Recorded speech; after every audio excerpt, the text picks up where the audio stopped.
राजस्थान के पूर्व मुख्यमंत्री अशोक गहलोत ने कहा भाजपा की पोल खुल रही है। भाजपा वाले बस कन्हैया लाल मर्डर पर चर्चा करते रहे और तनाव का माहौल बना दिया। ध्रुवीकरण करके चुनाव जीत गए। राजस्थान के निवर्तमान सीएम और कांग्रेस नेता अशोक गहलोत ने आरोप लगाया है कि भाजपा ने गलत तरीके से चुनाव जीता है। जनता के मुद्दे नहीं उठाकर ये धार्मिक मुद्दों पर चर्चा करके जनता को भावनात्मक रूप से भ्रमित किया। 3 तलाक धारा 370 जैसे मुद्दे पर चुनाव लड़े हैं। जनता की समस्याओं पर ये कुछ नहीं बोले और भ्रमित करके वोट पा गए। उन्होंने कहा अब भाजपा की पोल खुल रही है। जो खुद अनुशासित नहीं है वो हमें अनुशासनहीन कहते हैं। गहलोत ने कहा कि चुनाव नतीजे आए 6 दिन हो गए, लेकिन भाजपा अभी तक तीनों राज्यों में सीएम का चेहरा तक फाइनल नहीं कर सकी है। हम 4 दिन भी देर करते हैं तो हम पर पार्टी में बिखराव होने, अनुशासन नहीं होने जैसे आरोप मढ़ने लगते हैं। अब भाजपा खुद देर करती है तब ऐसा नहीं बोलती है। उन्होंने कहा कि हमारी पार्टी में नेता प्रतिपक्ष का नाम हाईकमान करेगा।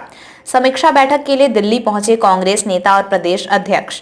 समीक्षा बैठक में भाग लेने के लिए शनिवार को दिल्ली आए कांग्रेस नेता अशोक गहलोत ने एयरपोर्ट पर मीडिया से कहा कि विधानसभा के चुनाव में काम के ऊपर कोई चर्चा नहीं हुई। भाजपा वाले बस कन्हैया लाल मर्डर पर चर्चा करते रहे और तनाव का माहौल बना दिया। ध्रुवीकरण करके चुनाव जीत गए। उन्होंने कहा हमने जो शानदार स्कीमें लागू की, जो काम किए और जो गारंटी दी, उस पर इन्होंने बात ही नहीं की। ये चुनाव विधानसभा का था और प्रधानमंत्री व्यक्तिगत रूप से मुख्यमंत्री पर राहुल गांधी पर अटैक कर रहे थे। हमारी स्कीमों की अच्छाइयों और खामियों पर तो इन्होंने चर्चा ही नहीं की। लेकिन चुनाव चुनाव होता है।